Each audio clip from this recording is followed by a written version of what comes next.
नमस्कार साथियों, हमारे पीछे जो देख रहे हैं ये सारनाथ का उत्खनन स्थल है। ये 1904 और 5 ईस्वी में इसका उत्खनन हुआ था और यहाँ से निकला है सारनाथ में। चुनार के बलुए प्रस्तर से बनी तथा मौर्यकालीन विशिष्ट चमक से युक्त ये एकाश्म वेदिका ऑर्टेल महोदय को सन 1904-5 में उत्खनन से प्राप्त हुई थी। ऑर्टेल महोदय मतलब ब्रिटिश थे, अंग्रेज थे। इस वर्गाकार वेदिका की प्रत्येक भुजा 2.54 मीटर लंबी तथा 1.45 मीटर ऊंची है।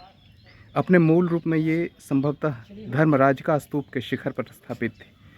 इस पर सरस्वतीवादीन संप्रदाय के शिक्षकों से संबंधित अभिलेख लगभग तृतीय शती ईस्वी पूर्व के, मतलब आज से 2300 ईस्वी पूर्व ये बना था। और ये एक तरह से आज के का जो यूनिवर्सिटी है, विश्वविद्यालय है, तो विश्वविद्यालय की तरह ही आज से 2300 वर्ष पहले इसका उपयोग किया जाता रहा होगा। यहाँ पर विद्यार्थी आके पढ़ते होंगे देश विदेश के।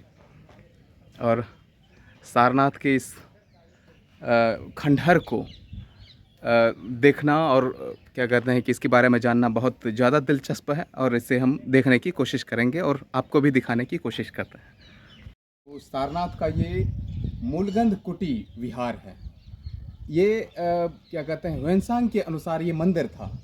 और आज के समय में जो हम मंदिर जिस रूप में देखते हैं, पूजा स्थल, उस समय में बुद्ध के समय में हमको नहीं लगता है कि ये पूजा स्थल या केवल पूजा का स्थल रहा होगा। ये निश्चित रूप से एजुकेशन हब रहा होगा, या कह सकते हैं कि आज के जो विश्वविद्यालय का जो रूप है, विश्वविद्यालय की तरह मंदिर का उपयोग होता रहा होगा। विश्वविद्यालय था तब भी, नालंदा खुला विश्वविद्यालय, नालंदा विश्वविद्यालय की हम बात करते हैं या और भी विश्वविद्यालय की बात करते हैं, उसी तरह का मंदिर में भी या बौद्ध जो मंदिर रहा होगा, उसमें निश्चित रूप से पढ़ाई के लिए और पढ़ाई से संबंधित जो बातें हुई होंगी, होती होंगी, उसका उपयोग निश्चित रूप से होता होगा।